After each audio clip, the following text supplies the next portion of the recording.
Bismillah, alhamdulillah, wassalatu wassalamu ala rasulillah wa ala alihi wa ashabihi wa man wala amma ba'd. Surah Al-Fatihah, sebagaimana kita ketahui, adalah surah pembuka Al-Quran. Dan nama Al-Fatihah sendiri memang tepat disematkan kepada surah ini karena diletakkan memang di Al-Fatihah artinya pembuka. Nama lain dari surah Al-Fatihah adalah As-Sab'u Al-Mathani, 7 ayat yang selalu diulang-ulang. Dan memang kita selalu mengulangnya kurang lebih secara wajibnya 17 kali dalam sehari semalam dalam sholat 5 waktu kita. Beberapa hal yang bisa kita petik dari surah Al-Fatihah ini adalah: 1. Di dalamnya terkandung puji-pujian dan pendekatan diri kita kepada Allah Subhanahu wa taala melalui nama-namanya. 1. Yang kedua, di dalamnya ada doa. Dan yang ketiga, di dalamnya adalah ada penjelasan tentang golongan manusia dipandang dari kacamata Islam. Kita lihat dari yang pertama. Di dalam surah ini, Allah Subhanahu wa taala mengajarkan kepada kita untuk memulai dengan menyebut namanya. Bismillahirrahmanirrahim. Dan ini juga dituntunkan oleh Rasulullah SAW bahwa setiap amalan yang baik, setiap pekerjaan yang memberi maslahat kepada kita dunia dan akhirat, hendaknya kita mulai dengan basmalah. Dan ini merupakan sesuatu yang kelihatannya sepele, tapi sangat besar pengaruhnya dalam kehidupan kita sehari-hari. Jadi, mari kita biasakan untuk memulai amalan soleh kita dengan mengucapkan basmalah. Itu 1. Kemudian yang kedua, kita melihat Allah Subhanahu wa taala menyebutkan beberapa namanya dalam surah ini. Dan itu menunjukkan atau mengajarkan kepada kita agar mendekat kepada Allah Subhanahu wa taala menggunakan nama-namanya. Bismillah, nama pertama Allah, nama yang hanya Allah yang punya. Allah, Ar-Rahman, Ar-Rahim, Rabbul Alamin, Alhamdulillahi Rabbil Alamin, Ar-Rahmanir Rahim. Allah ulang lagi, Malik Yaumiddin. Kemudian, Iyyaka na'budu wa iyyaka nasta'in. Nah, ini pengakuan kita kepada Allah Subhanahu wa taala, dan ini juga penting untuk selalu kita tanamkan dalam hati kita bahwa hanya satu-satunya kepada Allah Subhanahu wa taala kita menyembah. Ketundukan kita, persembahan kita hanya kita serahkan kepada Allah Subhanahu wa taala satu-satunya. Bahkan tidak kepada Rasulullah SAW, hanya kepada Allah. Ya, Rasulullah dengan makamnya yang sangat tinggi di sisi Allah Subhanahu wa taala, kemuliaannya di sisi Allah Subhanahu wa taala, tidak boleh kita menyembah kepadanya. Sembahan kita, peribadatan kita hanya kita serahkan hanya satu-satunya kepada Allah Subhanahu wa taala. Iyyaka na'budu wa iyyaka nasta'in. Dan hanya kepadamulah, ya Allah, kami memohon pertolongan. Kalau kita lihat ayat setelahnya, baru kita dapati permohonan. Ihdina as-siratal mustaqim. Ya Allah, tunjukilah kami jalan yang lurus. Kita lihat dulu di atas, kita sebut nama Allah. Kita sebut lagi nama Allah, kita ulang disebut. Kemudian kita akui penghambaan dan kekerdilan kita di hadapan Allah Subhanahu wa taala. Di dalam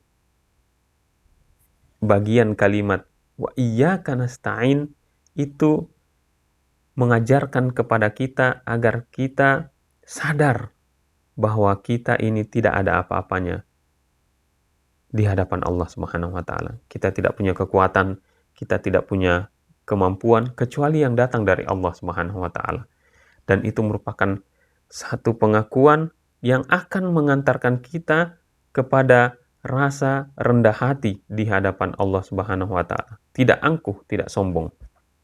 Setelah kita lapisi, kita landasi keyakinan kita dengan kalimat iyyaka na'budu, bahwa hati ini hanya kita serahkan penghambaannya kepada Allah Subhanahu wa taala.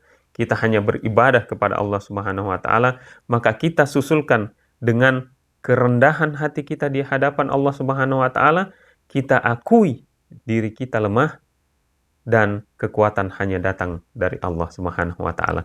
Baru setelah itu. Jadi setelah kita menyebut nama Allah, kita memuji Allah Subhanahu wa taala dan mengakui kekerdilan diri kita di hadapan Allah Subhanahu wa taala, baru kita meminta kepada Allah Subhanahu wa taala.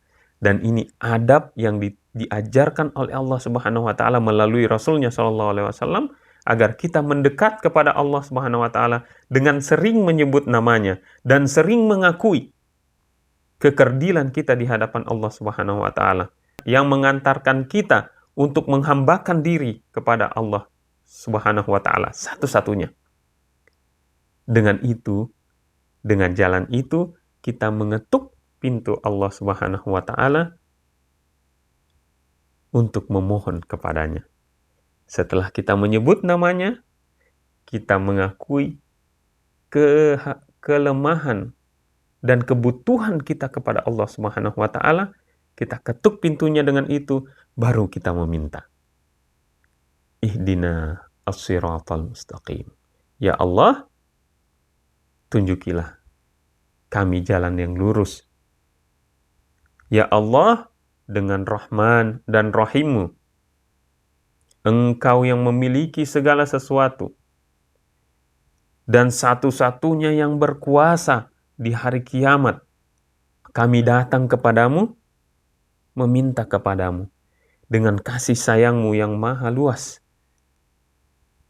Rahman, Rahim-Mu, tunjukilah kami ya Allah jalan yang lurus. Sebab kami akui kalau bukan Engkau yang memberikannya, maka kami tidak akan mampu. Jika bukan Engkau yang memberikan hidayah kepada kami, maka kami akan selamanya tersesat. Dan ini merupakan adab tata krama kita ketika ingin meminta kepada Allah Subhanahu wa taala. Kita dekati Allah, kita ketuk pintunya dengan menyebut namanya, dengan bersyukur kepadanya dan mengakui kekerdilan kita. Semoga dengan itu Allah mengabulkan permintaan kita. Kemudian Allah jelaskan di dalam surah Al-Fatihah ini bagaimana gambaran jalan yang lurus itu, yaitu jalan yang ditempuh oleh orang-orang yang diberi nikmat oleh Allah Subhanahu wa taala.